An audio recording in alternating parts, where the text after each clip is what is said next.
ప్రియులారా, ప్రభు అయిన యేసుక్రీస్తు పరిశుద్ధమైన నామములో మీకు నా ప్రేమ వందనములు. Jesus meets YouTube family, GPS Robinson ఫేస్బుక్లో ఉన్న మన ప్రియ కుటుంబములు ప్రభునందు సంతోషముగా ఉన్నారని నేను నమ్ముచున్నాను. ప్రభు యొక్క హస్తమే ఈ దినము వరకు ప్రభు మిమ్మలను నడిపించింది. ఈ నవంబర్ 16వ తేదీ ప్రభు మిమ్మలను నడిపించును. ఆమెన్. ఆయన మిమ్మలను నడిపించినప్పుడు విరోధమైన ఏ క్రియలు పని చెయ్యవు. ఆ విషయంలో మీరు చాలా స్ట్రాంగ్గా ఉండాలి. ఓకే, ఎందుకంటే ప్రభువు నా పక్షమున ఉన్నాడు, నరులు నన్నేమి చెయ్యగలరు అని విశ్వాసముతో ప్రభువును స్తుతిస్తూ ఉండండి. సరేనా? అలాగైతే ఈరోజు మనం వినబోయే పరిశుద్ధాత్మనితో అనుదినం అను అంశము మీద ప్రభు మనతో ఏం చెప్పబోతున్నాడు? ఈ మధ్య కాలములో మనము ఈ గలాతీ 5వ అధ్యాయంలో ఉన్నటువంటి మాటలను ధ్యానం చేస్తున్నాము కదా. మరలా ఆ 22వ వచనములో ఆత్మఫలము సమాధానము, ఆత్మఫలము సమాధానము, పరిశుద్ధాత్మని యొక్క నింపుదల మీలోనికి నాలోనికి వచ్చినప్పుడు అది ఒక సంతోషము, భారము, ఆ ఒక నిరీక్షణ, ధైర్యాన్ని ఇస్తుంది. అది ఒక భాగం. అయితే నిజమైన అభిషేకము యొక్క ఆ శక్తి, ఆ ప్రత్యక్షతను మనము ఫలములో చూడాలి. ఆ శక్తి యొక్క ప్రత్యక్షతను మనం ఎలాగూ చూడాలంటే ఫలముల ద్వారా తెలుసుకోవచ్చు.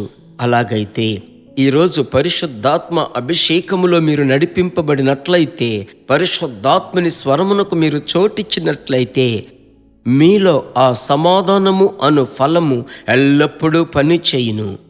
మనము సమాధానపరచువారమై ఉండాలే తప్ప మనము వేరు చేయడానికి వెళ్ళకూడదు అన్న ఆలోచన ఎల్లప్పుడూ ఉండాలి. భార్యాభర్తల మధ్య సమాధానం లేదా? మనం ప్రార్థించుదాం, ప్రభు వారికి సమాధానం ఇవ్వాలి అన్న ఆలోచన ఎల్లప్పుడూ కోరిక మీలో ఉంటుంది. వీటన్నిటికంటే పైబడి యేసు చెప్పాడు కదా, యోహాను 14:27లో సమాధానమును మీకు అనుగ్రహించి వెళ్ళుచున్నాను, నా సమాధానమునే మీకు అనుగ్రహించుచున్నాను, లోకమిచ్చినట్టుగా నేను మీకు అనుగ్రహించటలేదు, మీ హృదయమును కలవరపడనీయకుడి, వెరవనీయకుడి.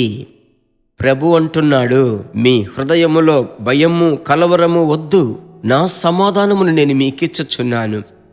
ప్రభు బిడ్డలారా, అపోస్తలుడైన పౌలు ఫిలిప్పీలకు వ్రాసేటప్పుడు కూడా సంతోషముగా ఉండుడి అంటున్నాడు. ఈ సంతోషము, సమాధానం ఒకదానితో ఒకటి ముడివేయబడ్డాయి. అలాగైతే ఈరోజు ప్రపంచంలో ఎక్కడికి వెళ్ళినా సమాధానం లేదు. ప్రతి దాని గురించి ఒక భయం. ఇప్పుడు ఏది తాకినా, ఎక్కడ చేయి పెట్టినా భయం, ప్రతి దాంట్లో భయం, ఎక్కడికి వెళ్ళినా భయం. ఎందుకంటే ఈరోజు భయముతోనే లోకమంతా సాగుతూ ఉంది. ఇంకొక వైపు మీకు అర్థం కావాలి. ఎలాగంటే యోహాను సువార్త 10:10లో దొంగలించటానికి వస్తున్నాడు. ఎవరు వాడు? సాతానుడు, అపవాది యొక్క తంత్రం ఏమిటి తెలుసా? ఈరోజు మీ ఇంటిలో సమాధానమా? అందరూ అలాగూ ఐక్యతతో ఉన్నారనుకోండి, వానికి ఇష్టం ఉండదు. ఏదో ఒక రీతిగా ఒక గలిబిలి, ఏదో ఒక వేరుపాటు తీసుకురావడానికి ప్రయత్నిస్తూనే ఉంటాడు. వాడు సమాధానమును పాడు చేయువాడు. అయితే సమాధానముతో మన ఏకాత్మను, మనస్సును కాపాడుకోవాలంటే పరిశుద్ధాత్మని స్వరమునకు మనము లోబడాలి.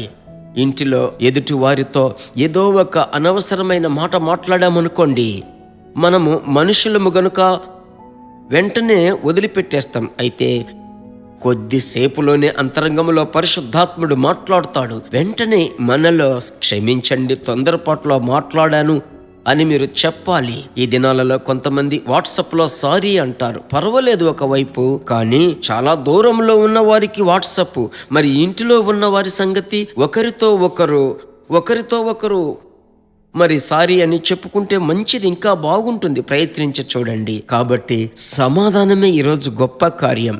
కనుక నా ప్రియ దేవుని బిడ్డలారా, అందుకొరకు ఈరోజు స్పెషల్గా ప్రార్థన చేద్దాం. ఈ దినమంతా మాత్రమే కాదు, రానున్న దినాలలో సమాధాన ప్రభు మీకు తోడై ఉంటాడు. ప్రార్థించుదామా?